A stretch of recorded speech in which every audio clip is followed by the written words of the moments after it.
Hola, hola. En la clase de hoy veremos Historia de Chile 2017, Relaciones Hispano-Indígenas. El objetivo de esta clase es analizar dos procesos históricos que va de la conquista a la colonia, en el cual vamos a ver los fundamentos o los antecedentes, más bien dicho, de el proceso de conquista y de expansión europea llevada a cabo por las principales potencias de aquella época en esta materia, que van a ser España y Portugal. Posteriormente, este proceso de descubrimiento llevado a cabo por Cristóbal Colón, pero principalmente esta clase va a estar enfocada a las relaciones entre los españoles y los indígenas una vez que estos arriban a nuestro continente. Muy bien. Un acontecimiento esencial que le da inicio a nuestro, es decir, aquí en Chile, al proceso de colonia, conquista, vamos a hablar, pero un poco más de forma transversal, va a ser en 1598 con la rebelión de los pueblos autóctonos, el levantamiento general indígena llevado a cabo por Galvarino, ¿ya? Con Pelantaro, en este levantamiento va a provocar que muchas comunidades indígenas lideradas por Pelantaro vayan desde el sur de Chile, ya marcando o derribando todas las ciudades o fuertes, mejor dicho, españoles, y que finalmente va a terminar con el establecimiento de una frontera que va a ser el río Biobío, ya en las cuales se va a ubicar la población española al norte del río Biobío y la población autóctona al sur. Bien, una vez llevado a cabo el proceso de conquista, descubrimiento y conquista, va a comenzar paulatinamente a establecerse un régimen institucional en América Latina. Para esto se van a crear instituciones, ya tanto en España como en nuestro continente, que tenían como fin la administración de las colonias de ultramar, ¿ya? Por ejemplo, en España se va, evidentemente, la institución que se encuentra a la cabeza como administración general de la colonia va a ser la corona española. Después vamos a tener el Supremo Consejo de Indias y la Casa de Contratación. Por otro lado, en América vamos a tener el virreinato como representante de la corona española, las reales audiencias, las gobernaciones, los corregimientos y finalmente los cabildos. Esto en orden jerárquico por regla general. Partamos con la corona española, quien concentraba la mayoría de las atribuciones del Estado, ya atribuciones políticas, administrativas, judiciales, ya legislativas. Por ende, era la entidad superior en la administración de estas colonias.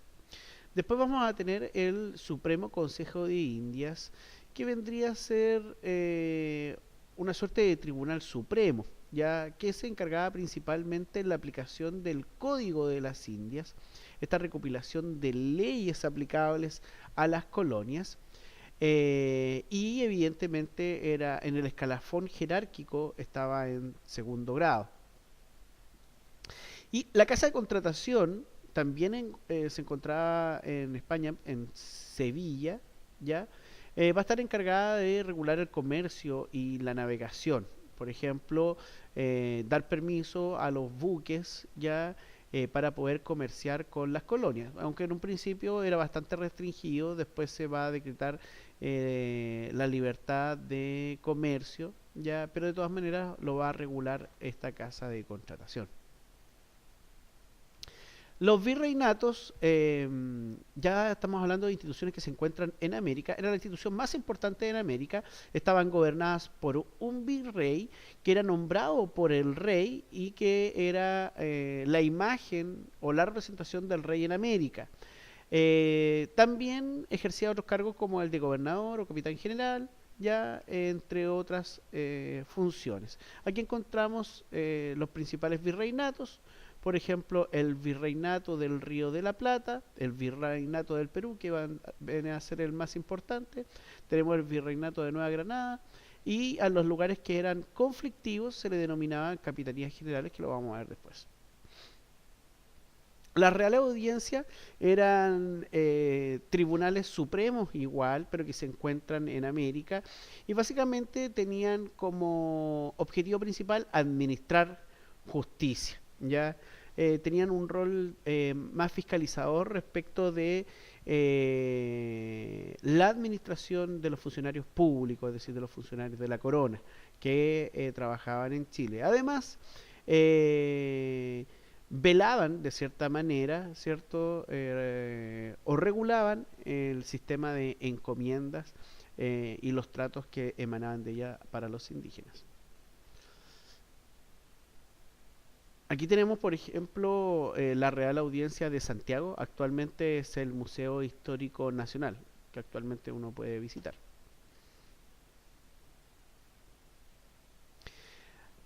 Otras instituciones son las gobernaciones, que son unidades administrativas un poco más pequeñas, pertenecían principalmente a virreinatos, aunque tenían autonomía relativa. Nosotros podríamos decir que lo más parecido a una suerte de país. ¿Ah?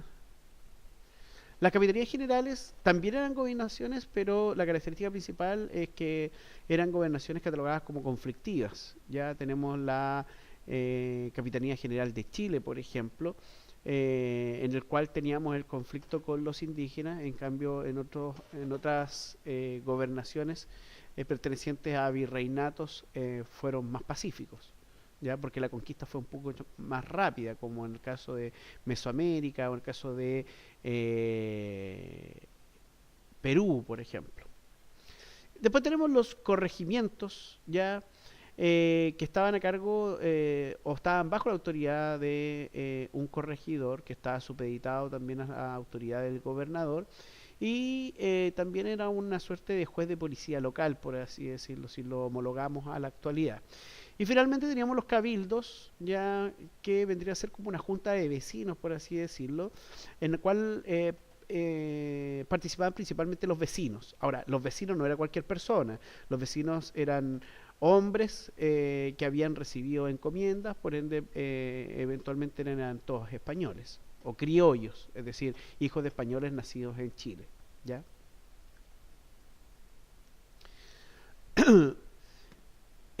Chile fue un país de difícil conquista, principalmente por tres motivos. ¿Ya? El primero es la presencia de corsarios. Ya los corsarios son piratas que trabajan para una corona.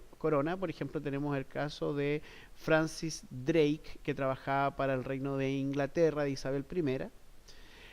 Los que cometían asaltos a los galeones españoles que trasladaban mercancías desde la metrópoli hacia la colonia o viceversa.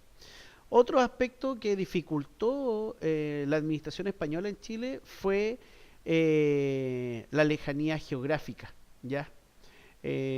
Al ser Chile a un país bastante austral.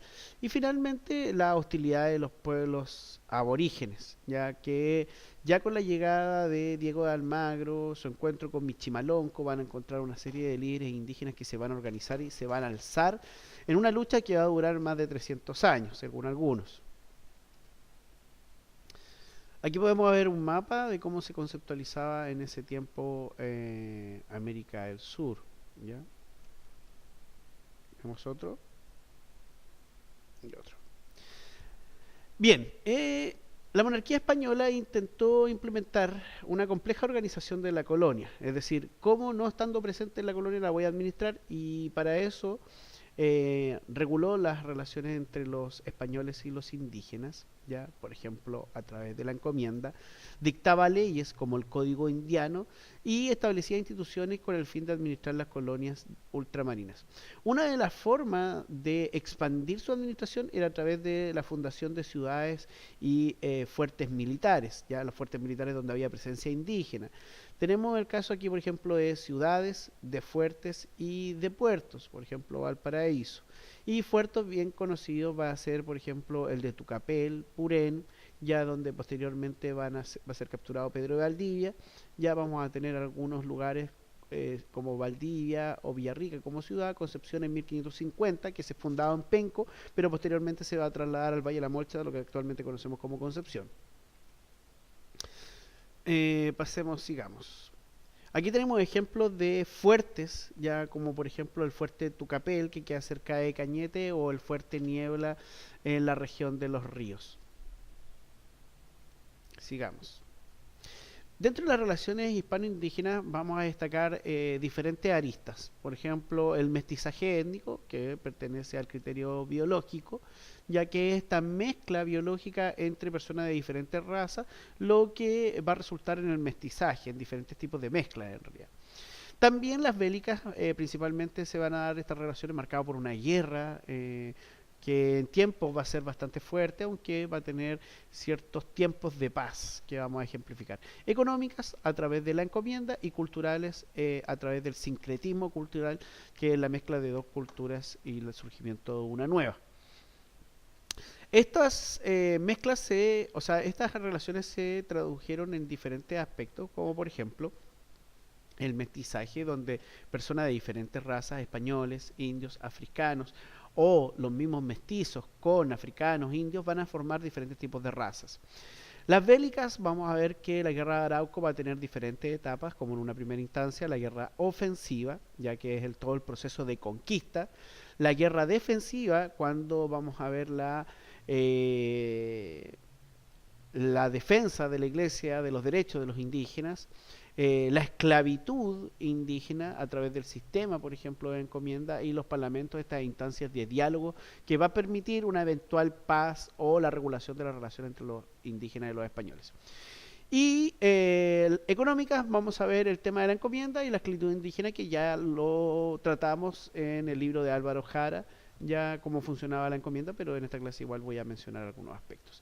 Y el sincretismo cultural, que se va a dar en diferentes áreas como la religión, costumbre, convivencia, tradiciones, etcétera. Bien, sigamos. El sincretismo cultural dentro de las relaciones hispano-indígenas es la fusión de dos culturas y el surgimiento de una nueva. En este caso tenemos el encuentro de la cultura española y la cultura europea y la cultura aborigen.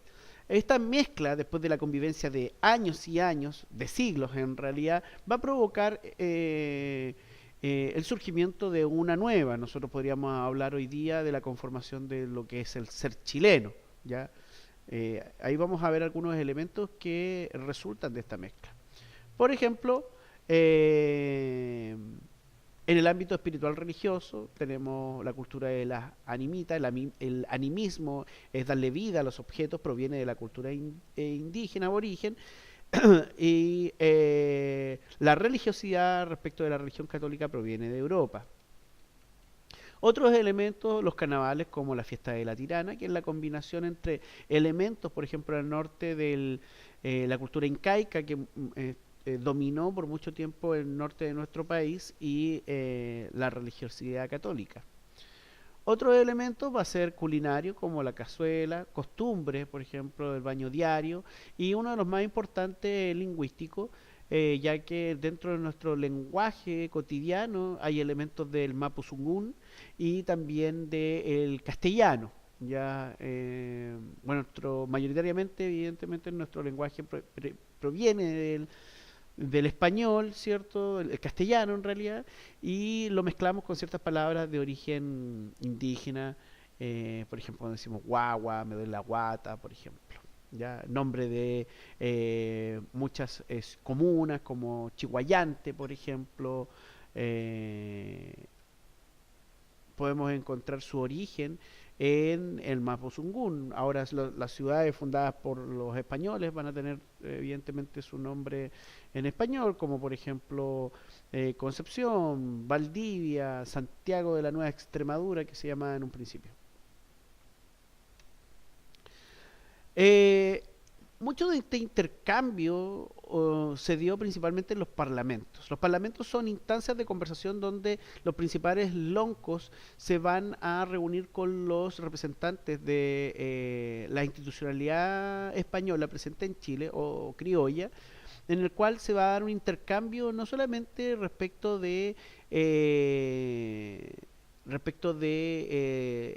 las relaciones de paz, sino que también un intercambio comercial importante. Por ejemplo, el poncho mapuche, que era vendido por las comunidades indígenas y que era de gusto del español, o el maíz, y por el otro lado el intercambio, o el piñón igual, por otro lado la curtidura eh, de pieles o de cueros, el trigo, ya van a ser elementos de intercambio.